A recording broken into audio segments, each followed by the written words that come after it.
everyone, welcome to Biosecrets. Today we will discuss about the topic health. Health for a long time was considered as a state of body and mind where there was a balance of certain humors. Early Greeks like Hippocrates as well as Indian Ayurveda system of medicine thought that persons with black bile belonged to hot personality and would have fever. William Harvey discovered blood circulation by using experimental method and the demonstration of normal body temperature in persons with black bile using thermometer disproved the good humor hypothesis of health. Now let's see. लंबे समय से ऐसा माना जा रहा था कि health is a state of our body where there was a balance of certain humors takes place. Okay. Early Greeks Hippocrates और इंडियन आयुर्वेदा सिस्टम ऑफ के अकॉर्डिंग पर्सन्स जिनमें ब्लैक बाइल था वो हॉट पर्सनालिटी से बिलोंग करते हैं और उनको फीवर रहता है, ठीक है।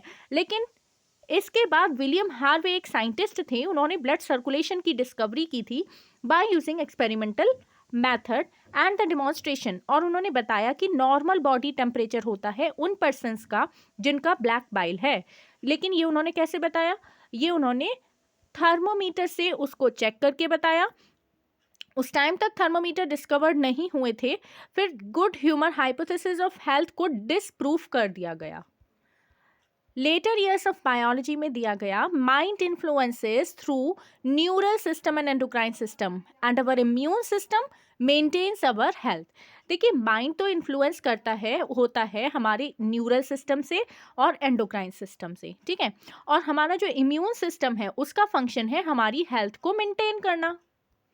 इसलिए mind and mental state affect कर सकते हैं हमारी हेल्थ को। माइंड डिस्टर्ब होगा तो हमारी पूरी हेल्थ डिस्टर्ब हो जाएगी।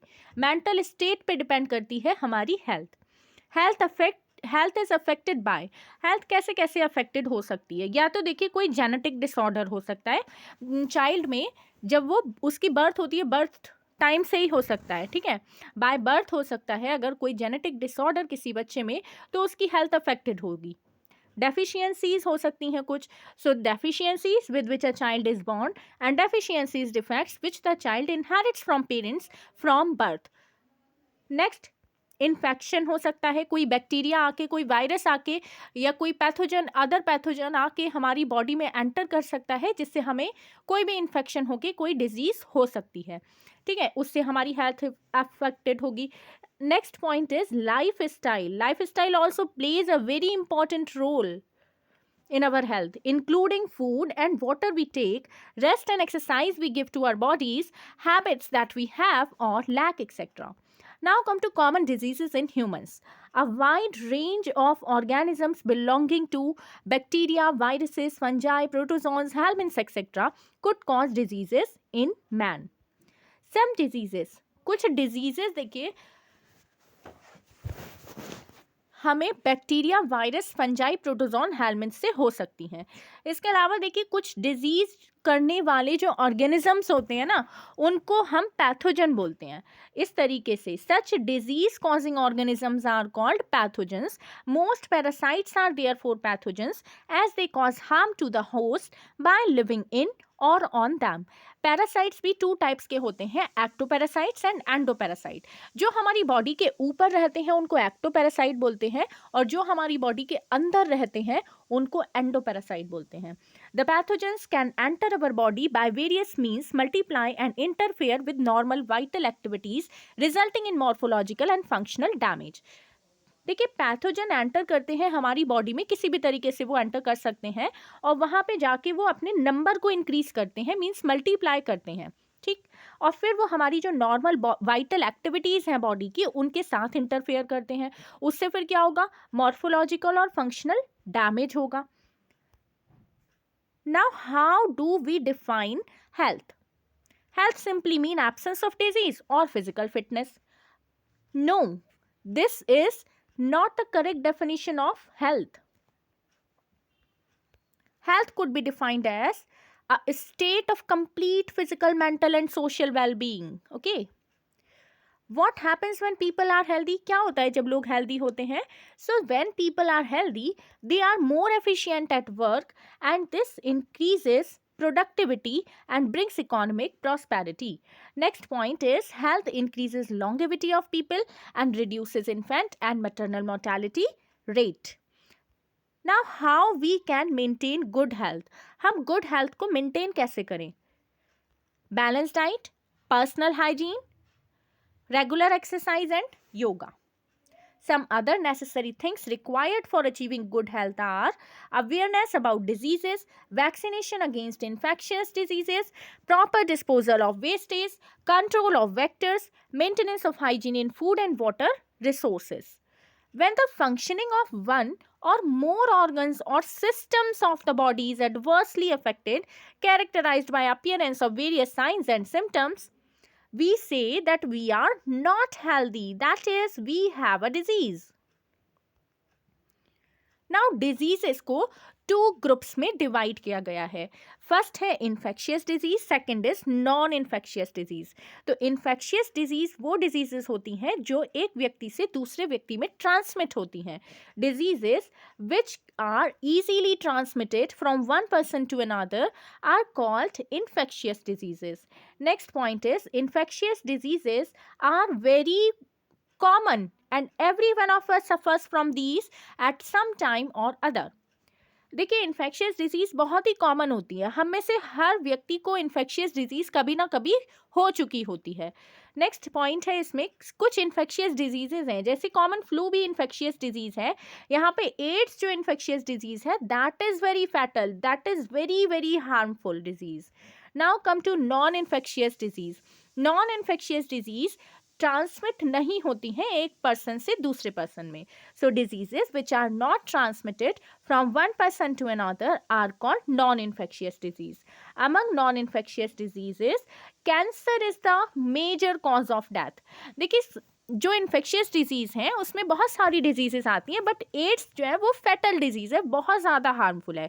इसी तरीके से जो नॉन इन्फेक्शियस डिजीज़ हैं उसमें भी बहुत सारी डिजीजेस आती हैं जो एक पर्सन से दूसरे पर्सन में ट्रांसमिट नहीं हो सकती हैं. लेकिन यहाँ पर कैंसर जो है वो मेजर कॉज है डेथ का. कैंसर भी नॉन इन्फेक्शियस डिजीज़ का एग्जाम्पल है. Now come to common diseases in humans. A wide range of organisms belonging to bacteria, viruses, fungi, protozoans, helminths, etc. could cause diseases in man. Such disease-causing organisms को हम pathogen बोलते हैं. ये अभी हमने देखा था. ज़्यादातर जो पैरासाइट्स होते हैं वो पैथोजन होते हैं as they cause harm to the host by living in or on them. Pathogen can enter our body by various means, multiply and interfere with normal vital activities, resulting in morphological and functional damage. अब देखिए pathogens जब हमारी body में enter कर जाते हैं तो उनको अडेप्ट होना पड़ता है हमारी बॉडी के एनवायरनमेंट के according. Pathogens have to adapt to life within the environment of the host. जिस तरीके की उनकी होस्ट की बॉडी है उसी के एनवायरनमेंट के अकॉर्डिंग पैथोजन को अडेप्ट करना पड़ता है खुद को, तभी तो रह पाएंगे वो.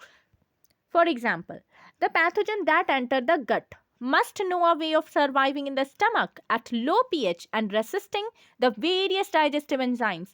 देखिए हमारे स्टमक में तो बहुत सारे एंजाइम्स प्रेजेंट होते हैं, उसका pH भी एसिडिक होता है, बहुत ही कम pH होता है. तो देखिए जो पैथोजन हमारी गट में एंटर करते हैं उनको पता होना चाहिए, उनको वो अडेप्शन होना चाहिए इस चीज़ का कि वो सर्वाइव कर सके हमारे स्टमक में, लो पीएच के एटमॉस्फेयर में, लो पीएच के एनवायरनमेंट में वो सर्वाइव कर सकें और वो अपने आप को बचा सकें, सुरक्षित रख सकें उन डाइजेस्टिव एंजाइम्स से जो हमारा स्टमक सिक्रीट करता रहता है. Now come to the typhoid. Salmonella typhi एक पैथोजेनिक बैक्टीरियम है जिसकी वजह से टाइफाइड हो जाता है, टाइफाइड फीवर होता है ह्यूमन बींग्स में. ठीक है. So salmonella typhi is a pathogenic bacterium which causes typhoid fever in human beings. These pathogens generally enter the small intestine through food and water contaminated with them and migrate to other organs through blood. देखिए ये जो pathogen है salmonella टाइफीम्यूरियम जिससे हम लोगों को typhoid हो जाता है वो हमारी स्मॉल इंटेस्टाइन में एंटर करता है. कैसे एंटर करता है? Food and water contaminated with them. Food में होगा वो बैक्टीरिया प्रेजेंट अगर किसी, या वाटर में प्रेजेंट होगा, उसको हम लेंगे तो वो हमारी बॉडी में एंटर कर जाएगा और फिर वो अदर ऑर्गन्स में जाता है ब्लड के थ्रू. स्मॉल इंटेस्टाइन से बाकी ऑर्गन्स में भी चला जाता है वो. ठीक है। इसमें होता क्या है, तो सस्टेन्ड हाई फीवर रहेगा, वीकनेस हो जाती है, स्टमक पेन होता है, कॉन्स्टिपेशन होता है, हेडेक होता है, लॉस ऑफ एपिटाइट, भूख भी नहीं लगती बिल्कुल। ये कुछ सिम्टम्स हैं जो कॉमन है इस डिजीज के, टाइफाइड के। इंटेस्टाइन में परफोरेशन और डेथ भी हो सकती है सीवियर केसेस में। Typhoid fever could be confirmed by, कैसे पता लगाते हैं, डॉक्टर कौन सा टेस्ट करते हैं टाइफाइड फीवर के लिए? So typhoid fever could be confirmed by Widal test. Okay, एक ये देखिए क्लासिक केस मेंशन्ड है आपकी एनसीईआरटी बुक में टाइफाइड के बारे में। A classic case in medicine that of Mary Mallon, nickname typhoid Mary. एक मैरी मैलन थी, कुक थी, प्रोफेशन इनका था कुक, कुकिंग करना, ठीक है। तो ये इन टाइफाइड मैरी के नाम से फेमस थी, ठीक। She was a cook by profession and was typhoid career. वो क्या करती थी, जहाँ भी खाना बनाने जाती थी उसी घर में वो टाइफाइड किसी ना किसी को कर देती थी, मतलब हो जाता था किसी ना किसी को वो वायरस का इन्फेक्शन, बैक्टीरिया का infection. She was a cook by profession and was a typhoid carrier who continue to spread typhoid. वो लगातार टाइफाइड को फैलाती रहती थी for several years through the food she prepare. जो भी फूड बनाती थी उसमें टाइफाइड बैक्टीरिया को, वो आ जाता था टाइफाइड बैक्टीरिया, और वो जो भी उस फूड को खाता था उसको भी हो जाता था। Now bacteria responsible for the disease pneumonia in humans are, next disease is pneumonia. So pneumonia के लिए कौन सा बैक्टीरिया रेस्पॉन्सिबल है? That is streptococcus pneumoniae and haemophilus influenzae. These two bacteria are responsible for the disease pneumonia in human beings. Where these bacteria infect, ये bacteria कहाँ infection करते हैं?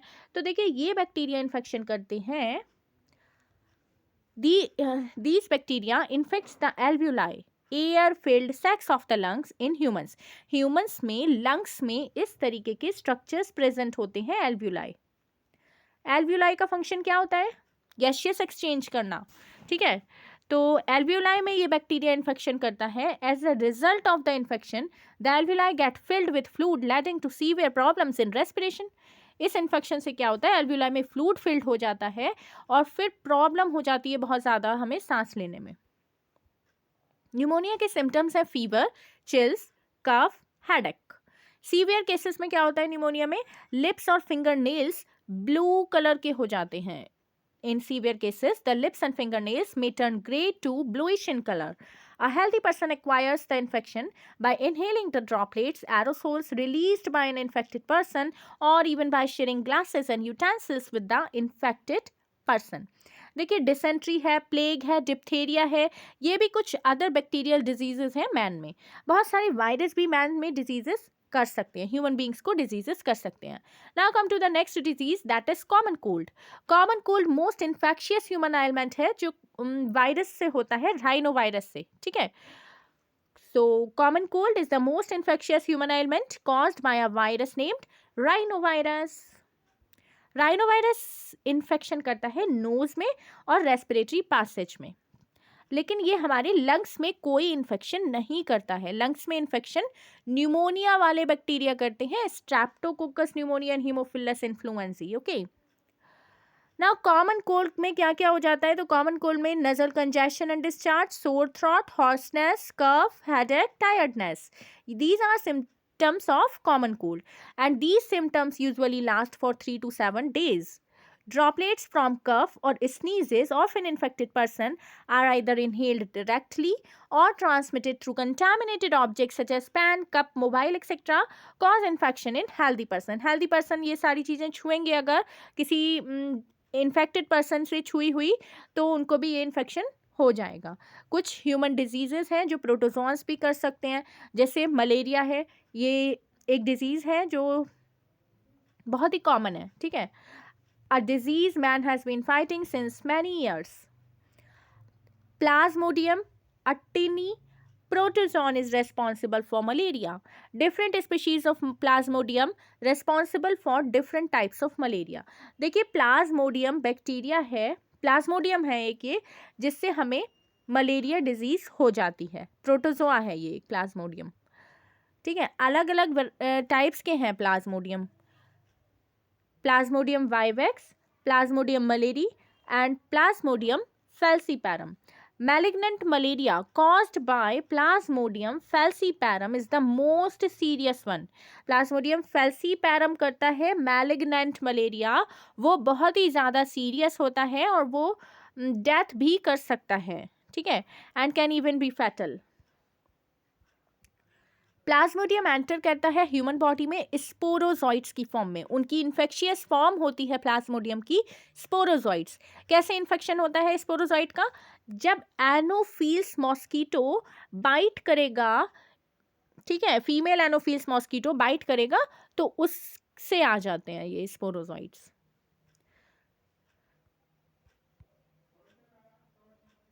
देखिए, Plasmodium enters the human body as sporozoites infectious form through the bite of infected female Anopheles mosquito. The Plasmodium initially multiply करता है liver की sales के अंदर, मतलब इनिशियली मीन्स स्टार्टिंग में, ठीक है. पैरासाइट ये वाला पहले इनिशियली मल्टीप्लाई कहाँ पे करेगा? अपने नंबर को कहाँ पे इंक्रीज करेगा? लिवर सेल्स में जाके इंक्रीज करेगा. फिर वो रेड ब्लड सेल्स पे अटैक कर देगा, आरबीसीज पे अटैक करेगा, ठीक है. RBC means red blood cell. फिर उनका रप्चर हो जाएगा, आरबीसीज डैमेज होती चली जाएंगी. जब रप्चर होगा आरबीसीज का, फिर उससे एक टॉक्सिक सब्सटेंस निकलता है, उसको बोलते हैं हीमोजोइन. वो टॉक्सिक सब्सटेंस तभी निकलेगा जब रप्चर होंगी आरबीसी. ये हीमोजोइन जब निकलेगा, रिलीज होगा आरबीसी के रप्चर होने के बाद, तो यही रिस्पॉन्सिबल होता है for the chill and high fever recurring every 3 to 4 days. ये चिल, ठंड लगने लगेगी व्यक्ति को और बहुत ज़्यादा तेज फीवर हो जाएगा, ठीक है. ये हर 3 से 4 दिन के बाद ऐसा ही होता है. आरबीसीज रप्चर करती हैं, हीमोजोइन टॉक्सिक सब्सटेंस रिलीज होता है और फिर chill and high fever start हो जाता है. When a female Anopheles mosquito bites an infected person, जब ये female Anopheles mosquito किसी infected person को bite करता है तो ये पैरासाइट उसके मॉस्किटो की बॉडी में चले जाते हैं. जैसे देखिए, कोई नॉर्मल फीमेल एनोफिल्स मॉस्किटो है, उसके अंदर प्लाज्मोडियम एब्सेंट है, ठीक है. अब उस मॉस्किटो ने किसी इन्फेक्टेड पर्सन को, जिसको मलेरिया हो रहा था, उसको बाइट किया, तो वो उस व्यक्ति के अंदर से, उस पर्सन से क्या चले जाएंगे? वो बैक्टीरिया, वो प्लाज्मोडियम एनोफिल्स मॉस्किटो के अंदर चले जाएंगे. पैरासाइट एंटर कर जाएंगे मॉस्किटो की बॉडी में और फिर फर्दर उसके अंदर डेवलपमेंट करेंगे. मॉस्किटो की बॉडी में भी इनका डेवलपमेंट होता है, ठीक है. द पैरासाइट मल्टीप्लाई करेंगे उस मॉस्किटो की बॉडी के अंदर और स्पोरोजॉइट्स बनाते रहेंगे. वो फिर स्पोरोजॉइट्स उस मॉस्किटो के सलाइवरी ग्लैंड में जाकर स्टोर हो जाते हैं. When these mosquitoes bite a human, अब उसके सलाइवरी ग्लैंड में तो प्रेजेंट है स्पोरोजॉइट उसकी इन्फेक्शियस फॉर्म है. जैसे ही वो किसी ह्यूमन के बाइट करेगा, स्पोरोजॉइट इंट्रोड्यूस हो जाएंगे उसकी बॉडी में और फिर अपना वही इवेंट्स स्टार्ट कर देंगे. लिवर में अपने नंबर को बढ़ाएंगे, फिर जाएंगे आरबीसीज में ब्लड के थ्रू, और ब्लड में जब आरबीसीज में जाएंगे तो टॉक्सिक सब्सटेंस हीमोजोइन निकलेगा आरबीसी के रप्चर होने से और फिर पेशेंट को फीवर होगा, चिल, ठंड लगने लगेगी, ठीक है. तो when these mosquito bite a human, the sporozoites are introduced into his her body, thereby initiating the events mentioned above. Malarial parasite requires 2 hosts to complete its life cycle, human and mosquito. Malarial parasite को 2 host की requirement होती है अपनी life cycle को complete करने के लिए, human and mosquito.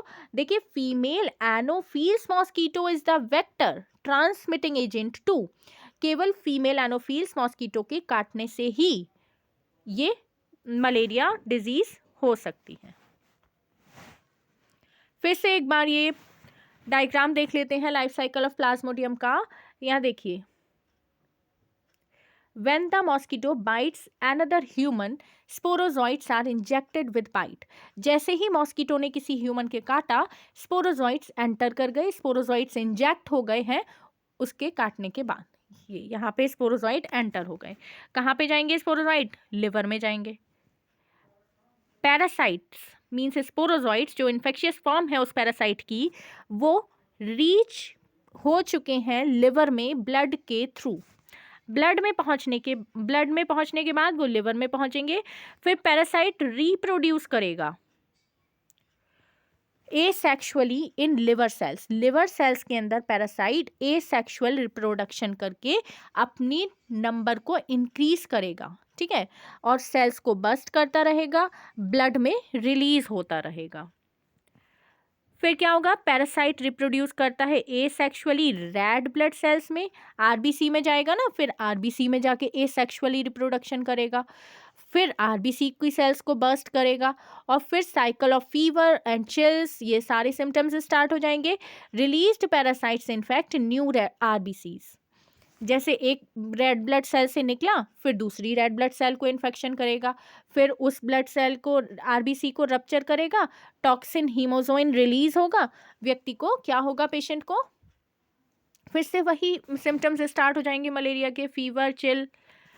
अब देखिए यहाँ पर ये sexual stages gametocytes develop in RBC, ये जो आरबीसी में जब एंटर करा था ये पैरासाइट, तब वो गैमीटोसाइट्स को प्रिपेयर कर रहा था सेक्सुअल स्टेजेस को। ये मेल और फीमेल दोनों गैमीटोसाइट्स जाएंगे फीमेल मॉस्किटो, जब वो उसके व्यक्ति के जब काटेगी पेशेंट के, जिसको इन्फेक्शन होगा पहले से, उसके काटा है इस मॉस्किटो ने, बाइट किया, अब ये गैमीटोसाइट्स ब्लड मील के थ्रू उसने अपने अंदर ले लिए। Fertilisation and development take place in the mosquito intestine, mosquito की इंटेस्टाइन में गैमीटोजेनेसिस होता है, गैमीटो मतलब यही जो गैमीट्स गए हैं अंदर, वो आपस में फ्यूज करेंगे, तो फर्टिलाइजेशन कहाँ पे होगा, मॉस्किटो की इंटेस्टाइन में होगा। स्पोरोजॉइट्स है, ये सलाइवरी ग्लैंड में जाके स्पोरोजॉइट्स जो इन्फेक्शियस फॉर्म है ये स्टोर हो चुके हैं सलाइवरी ग्लैंड में। Mature infective stages, sporozoite escape from intestine, intestine में से निकलते रहते हैं वो बन बन के स्पोरोजॉइट्स, और माइग्रेट हो जाते हैं मॉस्किटो के सलाइवरी ग्लैंड में। आप देखिए जब मॉस्किटो ने फिर से बाइट किया ह्यूमन के, स्पोरोजॉइट्स इंजेक्ट हो गए विद द बाइट। तो ये यहाँ पर मलेरियल पैरासाइट है, उसका infection, life cycle of plasmodium complete होती है। Now come to amoebiasis, next disease amoebic dysentery. Entamoeba histolytica is protozoan parasite in the large intestine of human which causes amoebiasis, amoebic dysentery। देखिए Entamoeba histolytica ये एक protozoan parasite होता है large intestine में humans की, जिसकी वजह से अमीबियासिस या अमीबिक डिसेंट्री हो जाता है। सिम्टम्स क्या है अमीबियासिस के, अमीबिक डिसेंट्री के, constipation, abdominal pain and cramps, stool with excess mucus and blood clots. Main source of infection of Ascariasis, drinking water and food contaminated by the fecal matter are the main source of the infection. Houseflies act as mechanical carrier, जैसे malarial parasite के लिए mechanical career क्या है, female Anopheles mosquito, इसी तरीके से house fly act करती है mechanical carrier and serve to transmit the parasite from faeces of infected person to food and food product, thereby contaminating them.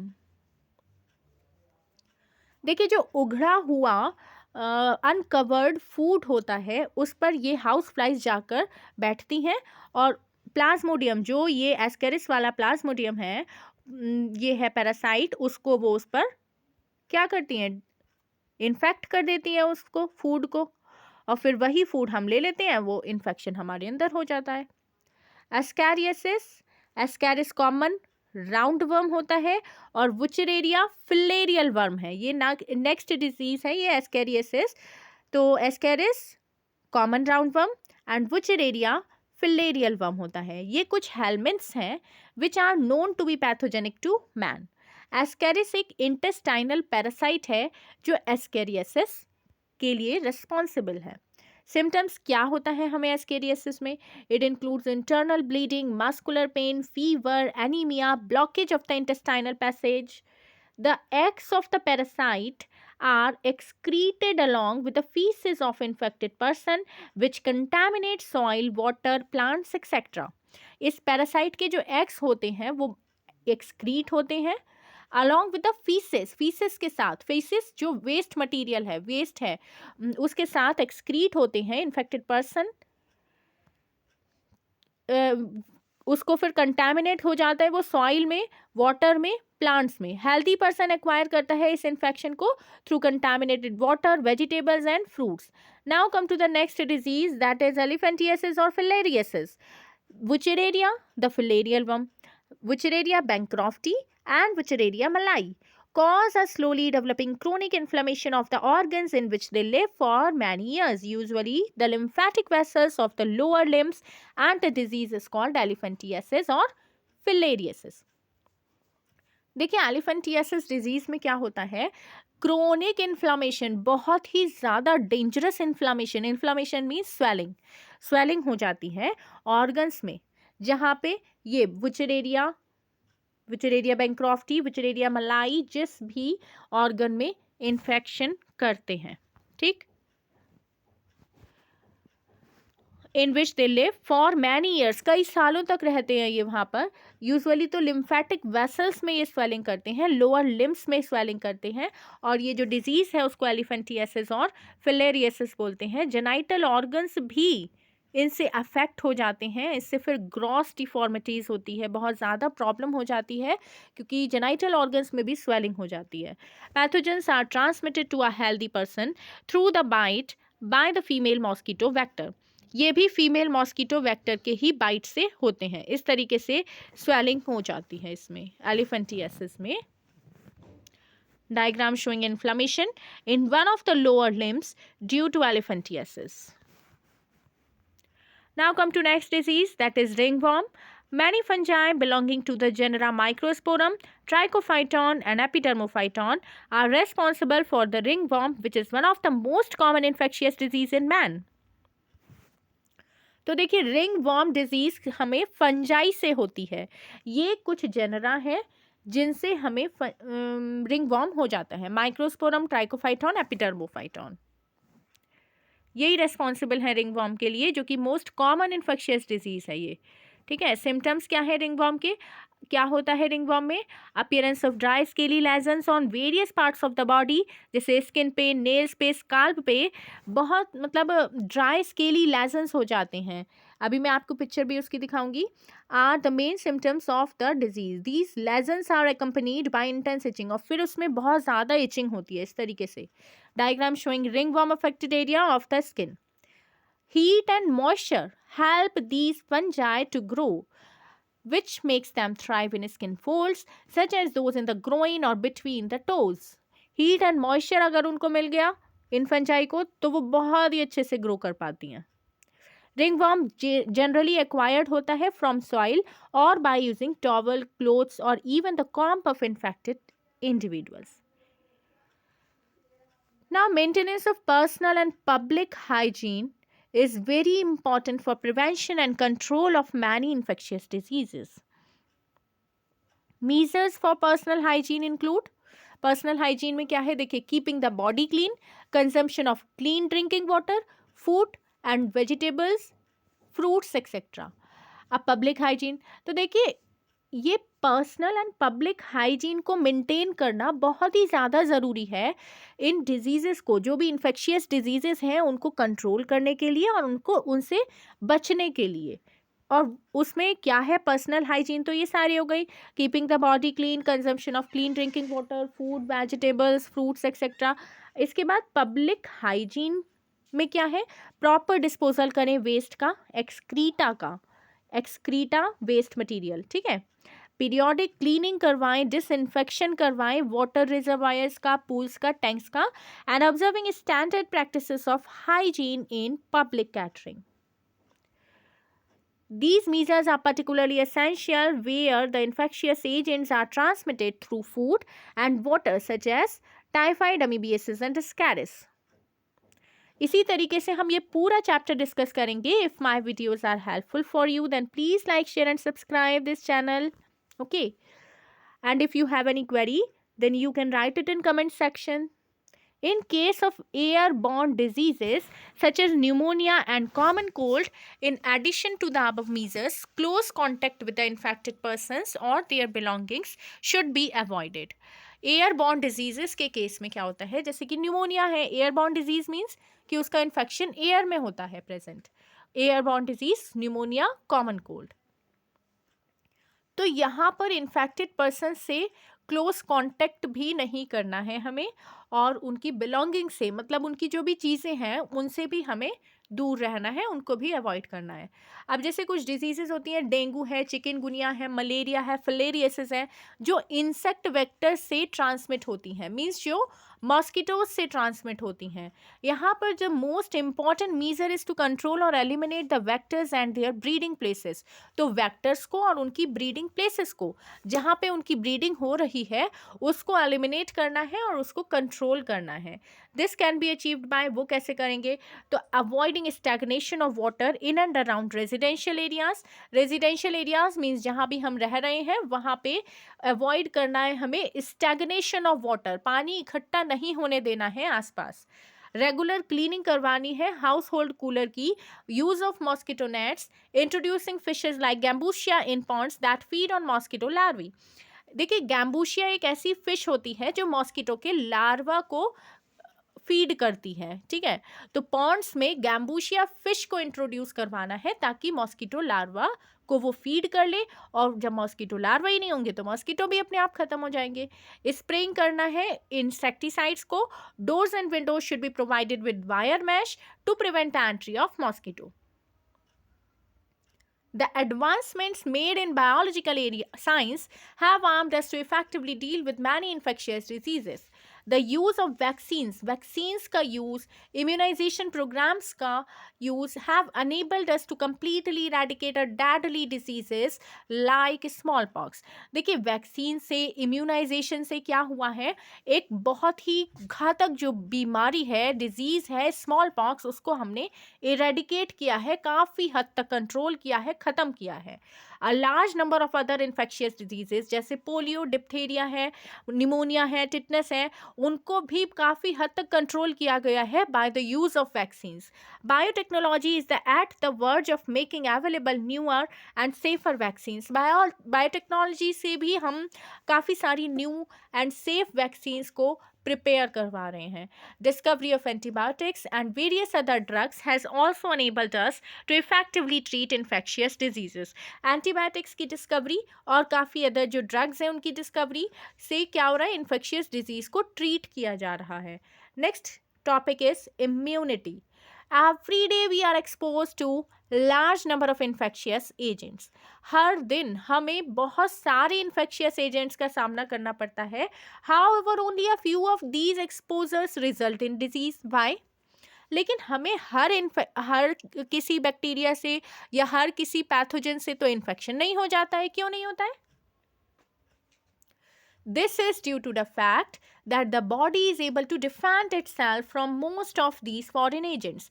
ये देखिए, हमारी बॉडी खुद से जो फॉरेन एजेंट, फॉरेन कोई पैथोजन आके अगर एंटर कर गया है हमारी बॉडी में, तो खुद से हमारी बॉडी उसको सेव कर सकती है, बचा सकती है. उसके पास ये एबिलिटी है हमारी बॉडी के पास कि वो उस इन्फेक्शन से, उस पैथोजन से खुद फाइट कर सके.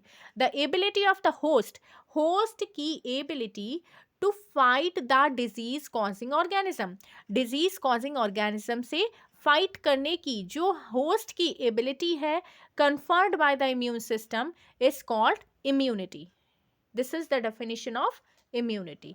Ability of the host to fight the disease causing organisms conferred by the immune system is called immunity. अगर आपको कुछ भी समझने में कोई प्रॉब्लम हो, आप कमेंट सेक्शन में बता सकते हैं, ठीक है. इम्यूनिटी 2 टाइप्स की होती है, innate immunity and acquired immunity. Innate immunity is non-specific type of defense that is present at the time of birth. Innate immunity non-specific type की होती है, means कि ये हमारे अंदर देखिए बर्थ से प्रेजेंट है, ये किसी पर्टिकुलर डिजीज के लिए प्रेजेंट नहीं है, ये तो मतलब सभी डिजीजेस से हमें बचाती है. Non specific type of defence है जो बर्थ के टाइम से ही प्रेजेंट है.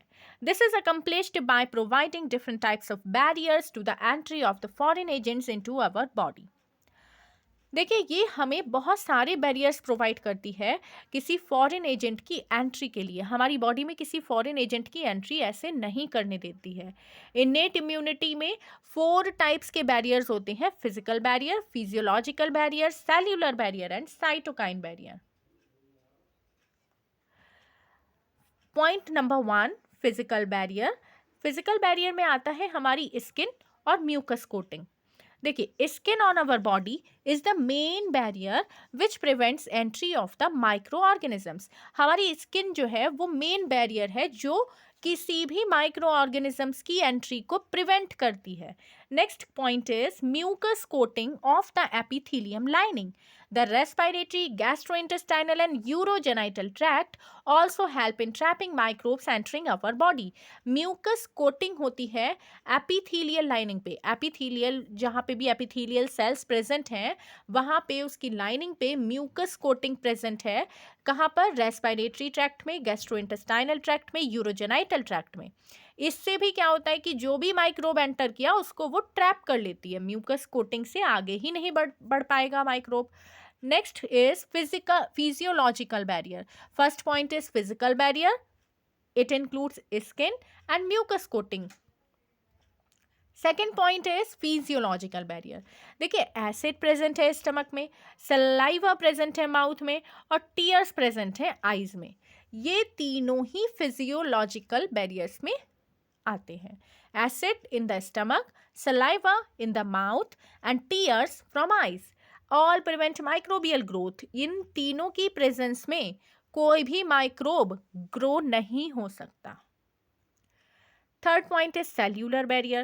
Certain types of leukocytes, WBC of our body, like polymorphonuclear leukocytes, PMNL, neutrophil and monocytes and natural killer type of lymphocyte in the blood, as well as macrophages in tissues, can phagocytose and destroy microbes. ये cellular barrier हैं। कुछ type के leucocyte, leucocytes means white blood cells, हमारी body में present होती हैं white blood cells जिनको leucocytes भी बोला जाता है। इनके जैसे मतलब पॉलीमॉर्फोन्यूक्लियर ल्यूकोसाइट्स हैं जिनको पीएमएनएल बोलते हैं, न्यूट्रोफिल्स हैं, मोनोसाइट्स हैं या नेचुरल किलर टाइप की लिम्फोसाइट्स हैं हमारे ब्लड में, और मैक्रोफेजेस हैं टिश्यूज़ में। ये क्या करते हैं? फैगोसाइटोस कर लेते हैं। माइक्रोब कोई आया उसको डिस्ट्रॉय कर लिया, खुद ही डिस्ट्रॉय कर दिया उसको। Fourth point is cytokine barrier. जो भी वायरस इन्फेक्टेड सेल्स होती है, कोई ऐसी सेल हमारी बॉडी की जिस पर वायरस ने इन्फेक्शन कर दिया है उसको वायरस इन्फेक्टेड सेल्स बोलते हैं। वो कुछ प्रोटीन बनाती है जिनको हम इंटरफेरॉन बोलते हैं। Virus infected cells secrete proteins called interferons which protect non infected cells from further viral infection. देखिए, जिस सेल में वायरस ने इन्फेक्शन कर दिया है, जैसे ये एक सेल है, इस पर वायरस ने आके इन्फेक्शन कर दिया है, तो इसके बराबर में जो सेल होगी ना, इस सेल को ये सेल बताएगी कि वायरस ने मेरे ऊपर इन्फेक्शन कर दिया है, तुम अपने आप को सेफ करो। तो वायरस इन्फेक्टेड सेल सिक्रीट करती है कुछ प्रोटीन। उन प्रोटीन्स को हम इंटरफेरॉन बोलते हैं। ये प्रोटेक्ट करते हैं नॉन इन्फेक्टेड सेल को। जो बराबर में नॉन इन्फेक्टेड सेल है उसको वो प्रोटेक्ट करते हैं, interferon, from further viral infection से, कि उसको इन्फेक्शन ना हो वो उस वायरस का। ठीक है। नाउ एक्वायर्ड इम्यूनिटी, अभी तक हमने पढ़ी थी innate immunity. Now come to acquired immunity. Acquired immunity is pathogen specific. देखिए, इनेट इम्यूनिटी पैथोजन के लिए स्पेसिफिक नहीं होती है। उसको नहीं पता है कि कौन से पैथोजन को मतलब किस तरीके से उसको ख़त्म करना है। ठीक है। तो एक्वायर्ड इम्यूनिटी पैथोजन स्पेसिफिक नहीं है कि स्पेसिफिक पैथोजन के लिए नहीं है वो। It is characterised by memory. Acquired immunity pathogen specific है, इनेट इम्यूनिटी पैथोजन स्पेसिफिक नहीं है। ठीक है। Acquired immunity is pathogen specific. It is characterized by memory. This means when our body encounters a pathogen for the first time, it produces a response called primary response, which is of low intensity. देखिए, जैसे हमारी body में किसी pathogen ने आके entry की तो first time तो हमारी बॉडी उसको इतना रिस्पॉन्स नहीं कर पाती कि उसको ख़त्म कर दे। ठीक। This means that when our body encounters a pathogen for the first time आया है पैथोजन, तो वो अपना रिस्पॉन्स प्रोड्यूस करेगा। उसको बोलेंगे primary response which is of low intensity. ये प्राइमरी रेस्पॉन्स लो इंटेंसिटी का होता है। जो भी प्राइमरी रेस्पॉन्स मीन्स हमारी बॉडी जो रिस्पॉन्ड कर रही है उस पैथोजन के लिए। ठीक है। अब अगर फिर से वो पैथोजन आ गया हमारी बॉडी में, तो हमारी बॉडी समझ जाएगी कि ये वही वाला पैथोजन है जो पहले आया था, ठीक है। तो फिर जो सब्सीक्वेंट एनकाउंटर जब होगा सेम पैथोजन का, तो elicit a highly intensified secondary और एनामेनेस्टिक रेस्पॉन्स, तब बहुत ज़्यादा इंटेंसिफाइड सेकेंडरी और एनामेनेस्टिक रेस्पॉन्स हमारी बॉडी प्रोड्यूस करती है। This is ascribed to the fact that our body appears to have memory of the first encounter. हमारी बॉडी के पास मेमोरी होती है, उसको पता होता है कि पहले वाली जब एनकाउंटर किया था इसने, तो हमने उसको कैसे ख़त्म किया था, इस पैथोजन को कैसे ख़त्म किया था, ठीक है। तो वो एकदम से वही सेम रेस्पॉन्स को क्रिएट कर देती है। प्राइमरी और secondary immune responses are carried out with the help of two special types of lymphocytes present in our body. Primary और सेकेंडरी इम्यून रेस्पॉन्सेज जो होते हैं हमारी बॉडी में, वो टू स्पेशल टाइप की लिम्फोसाइट से होते हैं। ये हमारी बॉडी में प्रेजेंट होती हैं, बी लिम्फोसाइट और टी लिम्फोसाइट। तो बी लिम्फोसाइट तो प्रोड्यूस करती है army of proteins in response to pathogen into our blood to fight with them, ठीक है। These protein are called antibody. Means कि बी लिम्फोसाइट का फंक्शन है एंटीबॉडीज को प्रोड्यूस करना, और टी लिम्फोसाइट्स जो है वो खुद से कोई एंटीबॉडी नहीं बनाती है, वो केवल हेल्प करती है बी सेल्स की, बी लिम्फोसाइट्स की, टू प्रोड्यूस दैम। देखिए, the B lymphocyte produce an army of protein in response to pathogen into our blood to fight with them. These proteins are called antibodies, and the T cells themselves do not secrete antibody but help B cell to produce them. Each antibody molecule has 4 peptide chain into 2 small called light chains and 2 longer called heavy chain. एक जो antibody molecule होता है उसमें 4 peptide chain होती हैं, 2 छोटी chain होती हैं जिनको हम लाइट चेन बोलते हैं, और 2 लॉन्गर चेन होती हैं जिनको हम हैवी चेन बोलते हैं। इसलिए एक एंटीबॉडी जो होती है उसको हम H2L2 से रिप्रेजेंट करते हैं। H2 means heavy chain, L2 means light chain. ये एंटीबॉडी मॉलिक्यूल है। Here this is antigen binding sites है, यहाँ पे एंटीजन आके बाइंड हो जाएगा। ये लाइट चेन है, ये 2 छोटी सी, और ये क्या है, हैवी चेन है, ठीक है। ये यहाँ पर एंटीजन बाइंडिंग साइट्स प्रेजेंट है। ये सल्फर डाइसल्फाइड बॉन्ड प्रेजेंट है। डिफरेंट टाइप्स की एंटीबॉडी हमारी बॉडी प्रोड्यूस करती है, जैसे IgA, IgM, IgE, IgG, ये उनमें से कुछ हैं, ठीक है। I are some of them. Because these antibodies are found in the blood, the response is also called as humoral immune response. ये सभी एंटीबॉडीज हमारे ब्लड में प्रेजेंट होती हैं, इसलिए इस रेस्पॉन्स को ह्यूमरल इम्यून रेस्पॉन्स बोलते हैं। This is one of the 2 types of our acquired immune response, antibody mediated. ये एक इम्यून रेस्पॉन्स है, एक्वायर्ड इम्यून रेस्पॉन्स है, एंटीबॉडी मीडिएटेड वाला, ठीक है। सेकेंड जो टाइप का हमारा सेल मीडिएटेड इम्यून रेस्पॉन्स है, वो सेल मीडिएटेड इम्यूनिटी बोलते हैं उसको। ये ह्यूमरल इम्यून रेस्पॉन्स है, एंटीबॉडी मीडिएटेड फर्स्ट वाला, and second is cell mediated immune response और cell mediated immunity. T lymphocyte mediate करती है सेल मीडिएटेड इम्यूनिटी को, और ह्यूमरल इम्यून रेस्पॉन्स को एंटीबॉडी मीडिएट करती हैं। देखिए, वैन सम ह्यूमन ऑर्गन्स जैसे हार्ट, आई, लिवर, किडनी काम करना जब बंद कर देते हैं, ये कुछ ऑर्गन्स हमारी बॉडी के, तब क्या होता है, इनका ट्रांसप्लांटेशन होता है। So when some organs like heart, kidney, liver fail to function satisfactorily, transplantation is the only remedy to enable the patient to live a normal life. Then search start होती है to find a suitable doctor. Why is it that organ cannot be taken from just anybody? What is it that the doctors check? देखिए, हम किसी से भी ये organ क्यों नहीं ले लेते हैं? डॉक्टर्स क्या चेक करते हैं ऑर्गन ट्रांसप्लांटेशन से पहले? देखिए, grafts from just any source, an animal, another primate or any human beings cannot be made since the grafts would be rejected sooner or later. किसी भी सोर्स से हम ग्राफ्ट नहीं ले सकते। कोई भी एनिमल सोर्स ले लिया, कोई भी प्राइमेट ले लिया, कोई भी ह्यूमन बीइंग से हम ग्राफ्ट नहीं ले सकते। ट्रांसप्लांटेशन किसी से भी नहीं करवा सकते हैं, क्योंकि वो हमारी बॉडी रिजेक्ट कर देती है। क्या चेक करना होता है उससे पहले? टिश्यू मैच होने चाहिए, ब्लड ग्रुप मैच होना चाहिए।